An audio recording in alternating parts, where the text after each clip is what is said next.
Side side side rule, जो triangle कौन सी, triangle A D C है वो कॉन्करेंट है ट्रायंगल ए बी सी के। अब अगर ये कॉन्करेंट है तो इक्वेशन फर्स्ट जो ए सी है बाइसेक्ट करता है, बाइसेक्ट एंगल ए, ये आ गया को एज वेल। तो ये था हमारा प्रूवेंस। एबीसीडी एक रोमबस है, शो दैट हमें ये करना कि जो डायगोनल एसी है वो बाइसेक्ट करता है एंगल ए को और सी को। उसके साथ साथ हमें फिर बताना है जो दूसरा डायगोनल बीडी है वो बाइसेक्ट करता है एंगल बी और एंगल डी को। बाइसेक्ट मतलब जो एंगल है ना उसको दो बराबर हिस्सों में डिवाइड कर रहा है। सपोज अगर हम यहाँ पर एक एंगल में बनाऊंगा, ये सपोज ये एंगल हमारे यहाँ पे बना रहा है, इसका नाम BAD है। तो अगर मैं बोलूंगा मैं एक लाइन ड्रॉ कर रहा हूं जो इस एंगल को बाइसेक्ट कर रही है, तो बाइसेक्ट करने का मतलब सपोज एक लाइन AD है, AD जो है इसको जो है बाइसेक्ट कर रही है इस एंगल A को। तो बाइसेक्ट करने का मतलब क्या होगा कि जो यहां से लेके BAD वाला एंगल जो है यहाँ पर क्या है, जो बाइसेक्ट करने का मतलब क्या होगा कि जो एंगल ए है वो दो बराबर हिस्सों में डिवाइड होगा। मतलब यहाँ से लेके यहाँ तक जितना होगा उतना यहाँ से लेके यहाँ तक होगा। अगर सपोज यहाँ से लेके इधर 15 डिग्री है तो जो बचा हुआ है वो भी 15 डिग्री होगा। तो बाइसेक्ट करने का मतलब ये होता है। तो हमें ये शो करना है कि जो डायगोनल AC है वो बाइसेक्ट करता है एंगल A और एंगल C को। उसके साथ साथ जो दूसरा डायगोनल BD है वो भी वैसे ही एंगल B और एंगल D को बाइसेक्ट करता है। तो सबसे पहले हम क्या बनाएंगे, रोम्बस बनाएंगे जिसका नाम क्या होगा ABCD। अब रोम्बस क्या होता है, एक किस्म का पैरेललोग्राम होता है जिसमें हर एक साइड बराबर होती है,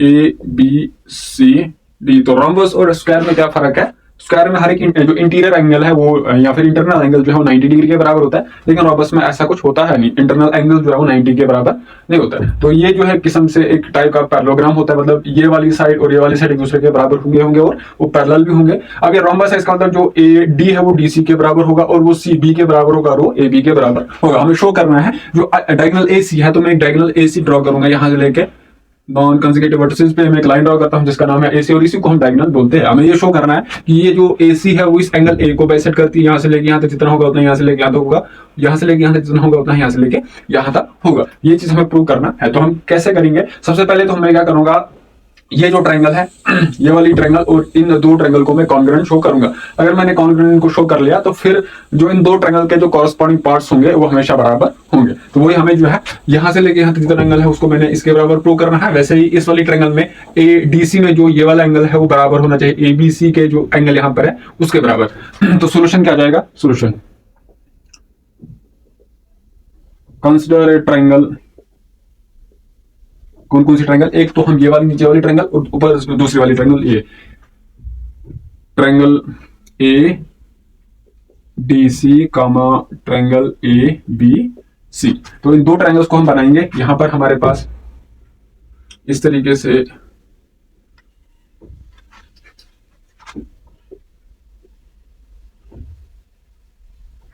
हमारा A है, ये D है और ये C है। उसके बाद ये ACB है। तो हमें इन दो ट्रायंगल्स को कॉन्ग्रुएंट शो करना है।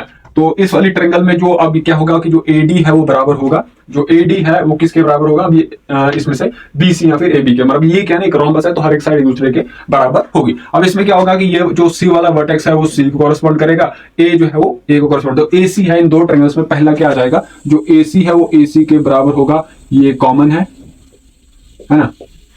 इन दोनों ट्रायंगल में जो AC है वो AC के बराबर है। अब जो AD है वो किसके बराबर होगा, इस वाली ट्रायंगल में जो AD है, AD जो है वो किसके बराबर होगा, A से लेके D तक जो बराबर होगा A से लेके B तक इज इक्वल टू AB।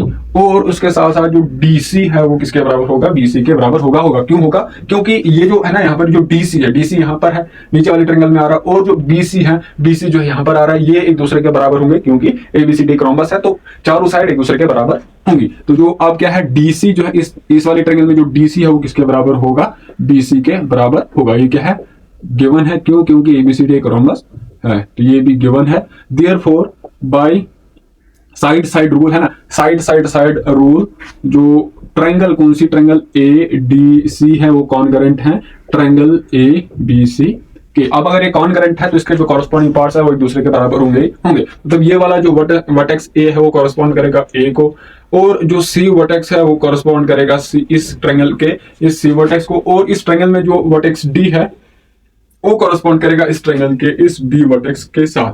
तो ये चीज है। अब क्या होगा कि अब हमें पता है कि दो ट्रायंगल्स कॉन्ग्रुएंट अगर है तो उसके जो कॉरेस्पॉन्डिंग पार्ट्स होते हैं वो हमेशा बराबर होते हैं। इसका मतलब यहाँ पर जो एंगल A है, ये वाला एंगल ये जो है किसके बराबर होगा, इस एंगल के बराबर होगा। इसको हम नंबरिंग 1 देंगे। वैसे ही जो एंगल यहाँ पर डी है, जो एंगल ए डी सी है वो किसके बराबर होगा, ए बी सी के, है ना। ये इसको हम नंबरिंग देंगे 2, और जो बचा हुआ यहाँ पर ये वाला एंगल है वो इसके बराबर होगा। तो ये जो है इसको हम नंबरिंग 3 देंगे। अगर 3 देंगे तो यहां पर क्या होगा कि देयरफॉर जो एंगल, कौन सा वाला एंगल, इस वाले ट्रायंगल में जो DAC है वो किसके बराबर होगा, जो एंगल DAC है वो बराबर होगा एंगल, किस एंगल के बराबर, BAC के बराबर, BAC के बराबर।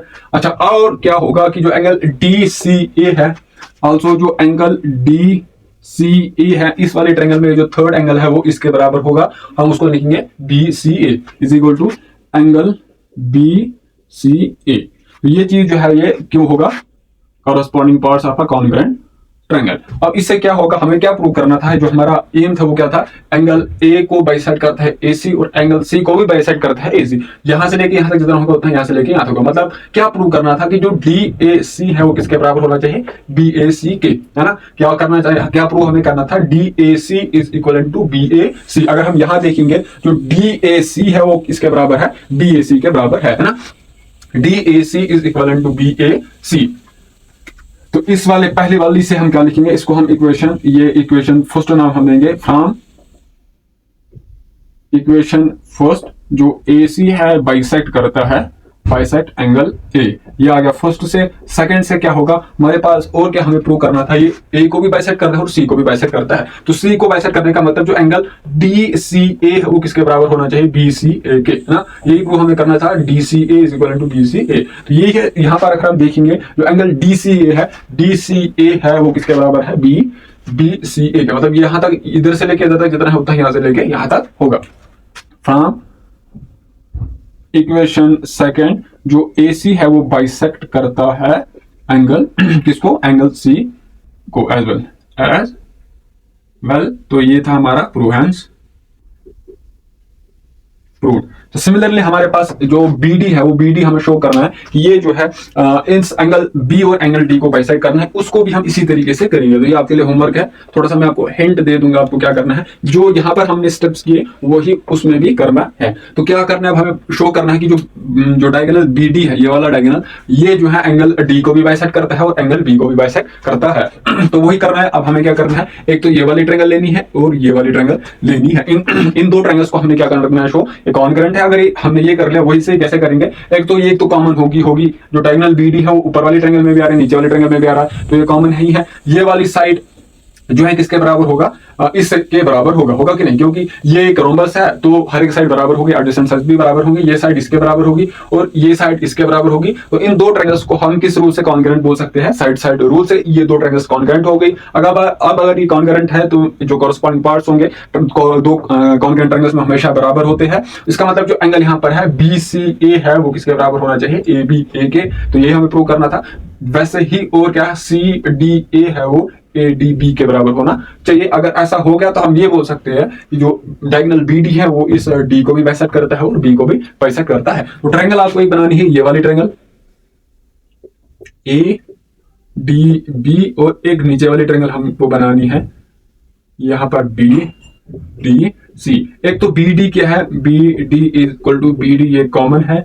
और उसके साथ साथ जो DC है, नीचे वाले ट्रायंगल में जो DC है वो किसके बराबर है, DA के, है ना, इज इक्वल टू DA। और बचा हुआ CB जो है इसमें से है ना BC, जो BC है वो किसके बराबर है, BC is equal to BA, is equal to BA। तो यही आ गया। देखिए इसमें से क्या होगा, जो BD है वो BD के बराबर होगा ही होगा। उसमें उसके बाद इसमें से जो DC है, ये जो DC है वो किसके बराबर होगा, DA के बराबर होगा। उसके बाद जो CB या BC है वो BA के बराबर होगा। अब अगर ये होगा तो ये जो वर्टेक्स है इसको कॉरस्पॉन्ड करेगा, उसके बाद जो B है वो इसको कॉरस्पॉन्ड करेगा और जो C है वो A को कॉरस्पॉन्ड करेगा। तो यहाँ पर ये जो एंगल है वो इसके बराबर होगा, यहाँ पर जो एंगल है वो इसके बराबर होगा, that is ABD is equal to किसके बराबर होगा, CBD। तो मतलब ये जो यहाँ पर एंगल है ऊपर इधर से लेके इधर तक जितना है उतना यहाँ से लेके यहाँ तक है, मतलब BD है, इस BD ने इस एंगल B को बाइसेक्ट किया। तो वैसे ही ये नीचे जो एंगल D है इसको भी BD वैसे ही बाइसेक्ट करेगी। तो ये था अपना क्वेश्चन नंबर 7। इसको इस तरीके से आप